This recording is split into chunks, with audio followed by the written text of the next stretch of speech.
The Vice City NextGen Edition was released recently, even though Take-Two tried to stop it, and the community has already gone wild with mods and enhancements. So let's see just how much we can improve it. First up, the 80s Vehicle Pack by Benzies Mods. This guy made an entire GTA forums thread dedicated to improving the mod, and this pack is one of the best additions so far. It replaces almost every vehicle in Vice City with HD-era models, keeping everything lore-friendly while making it look way better than the vanilla cars. What makes this pack even better is that the cars are well optimized. While the exteriors are high quality, the interiors are low poly, meaning it should work fine for everyone, not just those with high-end PCs. That doesn't mean it's perfect though. If you've ever modded GTA 4, you probably know about its memory issues. This engine hates replacing models and textures with higher quality versions. That leads to annoying problems like the infamous taxi bug, where almost all cars in traffic become taxis, or map textures failing to load. Thankfully, this pack includes 4 Tweaker, a limit adjuster utility that lets you set max memory usage for pedestrian and vehicle models and fix other common issues. With all that, the pack works perfectly, and I'm not gonna lie, it looks way better than the original vehicles. I respect that Revolution team wanted to keep things as close to the original game as possible,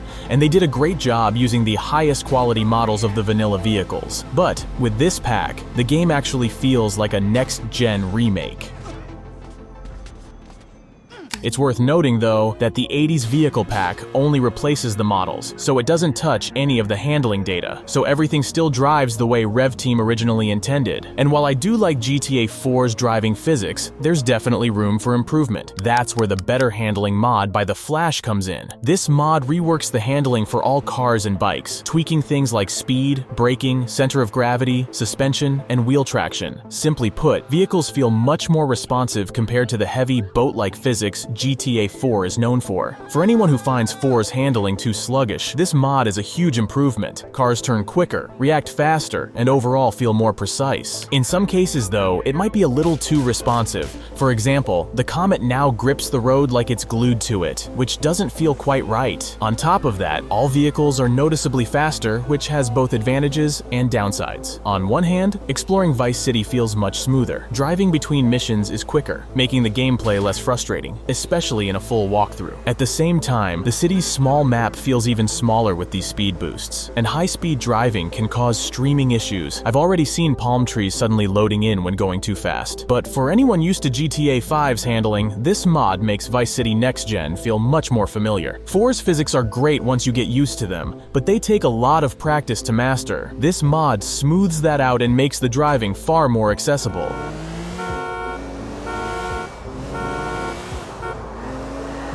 Now, with vehicles and handling replaced, there's still one big problem with GTA 4's driving experience: the camera. The way GTA 4's chase camera works can be frustrating, especially during sharp turns when it struggles to catch up with the car. Unless you're constantly adjusting it manually with the mouse or using the right analog stick, it often fails to keep up, making it hard to see what's ahead. Of course, there's a fix for that too: Centered Car Camera by Julio Nib. This mod was released over 10 years ago, which is crazy, but it still holds up today. It tweaks the third-person car camera to keep it more centered instead of letting it lag behind, similar to GTA 5. With this mod installed, driving feels way smoother, and you can completely forget about manually adjusting the camera. No need to keep dragging the mouse or tilting the analog stick on every turn. It even comes with a simple menu that can be opened with the insert key, allowing to disable the mod or tweak camera values to match your preference. With this mod, the camera is much more responsive, but it's not perfect. There are a few issues that I noticed while testing it. First, the camera can be a little jittery if the game runs above 60 FPS. My game was running at around 100 frames, and you can probably see some small jitters here and there, but the fix for that was simple. I just locked the game at 60 using the ENB series menu. Another issue is that it gets a little messy when the car is airborne. The camera movement feels a bit unnatural, but it's not a deal breaker. The biggest issue for me though is that it completely disables motion blur while driving. I know a lot of people hate motion blur and prefer playing without it, so for some of you, this might actually be a good thing. But I personally like the sense of speed that motion blur gives, and without it, the game feels more static. Before going any further, there's one important thing to mention if you're planning to install all these mods. Make sure to install all DirectX 9 versions and visual redistributable runtimes. Without them, my game refused to launch with scripthook.net installed, so I definitely recommend installing everything first. Links will be in the description below. Now let's take the experience even further with something that was never possible in the 3D era games or even GTA 4, a first-person camera. Not gonna lie, this mod looks incredible when exploring on foot. Walking through Vice City in first person completely changes the feel of the game, making it more immersive than ever. Shootouts in first person also look great, but there's one small issue. Low-quality player and weapon models become way more noticeable. It's not a deal breaker, but for some players, it might be distracting.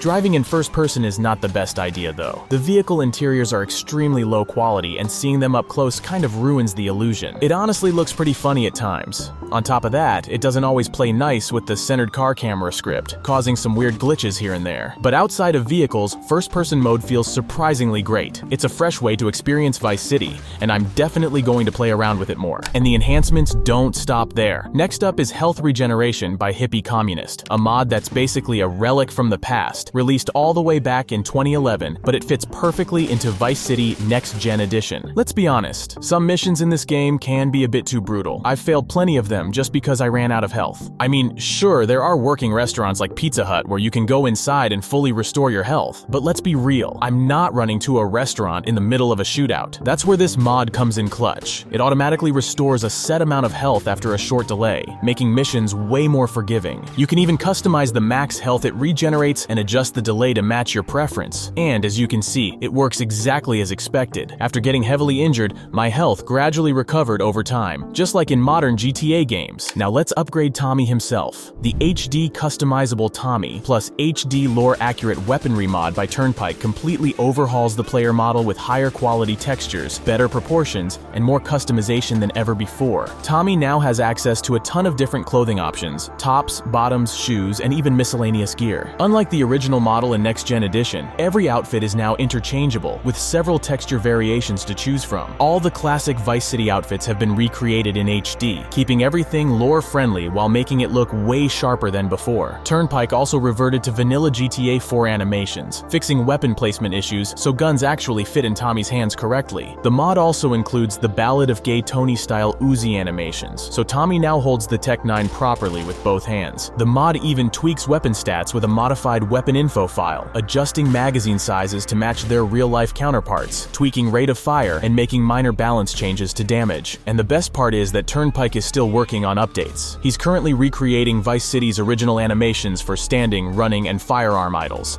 so we'll likely see even more improvements soon. Now, here's another game changer, the Time Cycle mod. For those who don't know, Time Cycle is a crucial file in GTA games that controls lighting, shadows, colors, and overall atmosphere. Next Gen Edition already did a great job with its default time cycle, especially considering it's all running on GTA 4's 17-year-old Rage engine. The lighting looks impressive, and the colors capture the Vice City vibe perfectly. But having more options is always nice, and that's where Dale's 3D era colors time cycle comes in. This mod brings back the lighting style of the original 2002 Vice City, making the game look even closer to the classic version. The difference between Dale's time cycle and the default Next Gen Edition one is huge, as you can see in this comparison. Both versions look great, but personally, I prefer Dale's version since it enhances the overall atmosphere in a way that just feels right. Another great addition is Taxi Reborn. In Next Gen Edition, the taxi feature was completely removed, but this script brings it back. Now you can once again hail a taxi and have a driver take you to your destination.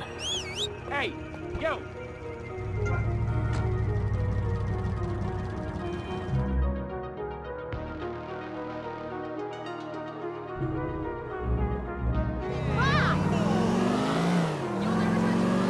The only catch is that the AI driving is absolutely ridiculous. The taxi driver makes the most irrational turns possible, but somehow, you'll almost always make it to your destination in one piece. If you don't feel like watching the chaos unfold, there's an option to skip the ride entirely, but don't expect a free ride. If you don't have enough money to cover the trip, there might be consequences. Another mod adds what I think is a much-needed improvement: sprint inside interiors. As the name suggests, this mod finally allows you to sprint indoors. When I first started playing Next Gen Edition, Edition, it was pretty annoying having to slowly jog through interiors. Walking into the Ocean View Hotel and taking forever just to reach Tommy's room upstairs was frustrating. Now, that's no longer an issue. With this mod, moving through interiors is much faster, so there's no more wasting time on slow movement inside buildings. While running around the map, I noticed something felt off: the lack of pedestrian variety. At one point, near the lighthouse, I ran past at least 10 identical female NPCs in a red swimsuit, and they all had red hair. This is actually the same issue that the original Vice City had, where certain pedestrian models would spawn in groups, making the streets feel repetitive. In the original game, a modder named RRT94 fixed this problem with a mod called Ped Variety. Now, a guy named Nelson has ported this mod to NextGen Edition, and the difference is immediately noticeable. In that same lighthouse area,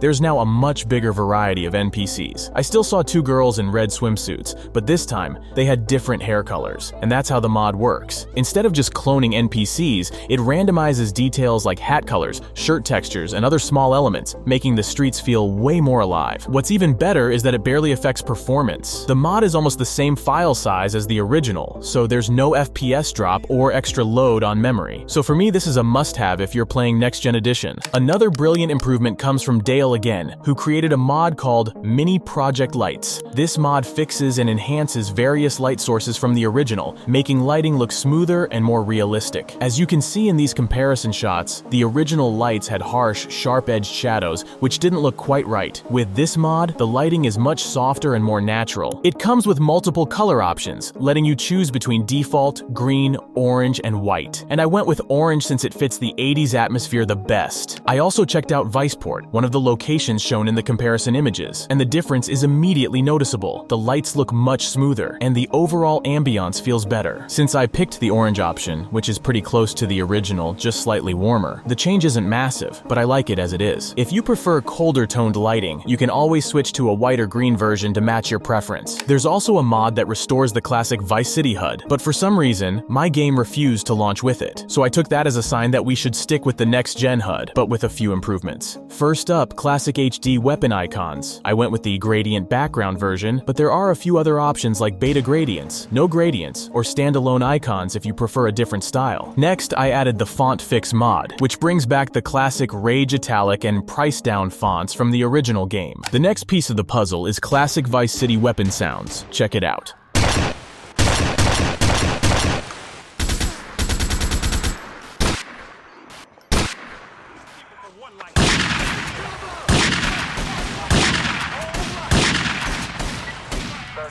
The mod isn't perfect yet, and will probably need some updates, but even in its current state, the classic sounds fit the game much better. Even though this is a next-gen edition, there's just something about the original gun sounds that makes it feel more authentic. So there you have it, the next-gen edition of the next-gen edition. I think this selection of mods worked out really well, and everything still fits the Vice City vibe perfectly. The only thing I can't decide on yet is whether to keep the centered camera mod or not, so let me know what you think. Looking at how fast modders are releasing new content for Vice City NextGen Edition, there's a good chance I'll be making a follow-up video soon, with even more mods and improvements. Let me know if that's something you'd like to see, and drop a comment with any other must-have mods that would make this experience even better. And that's it for today. Thanks for watching till the end, and I'll see you in the next one.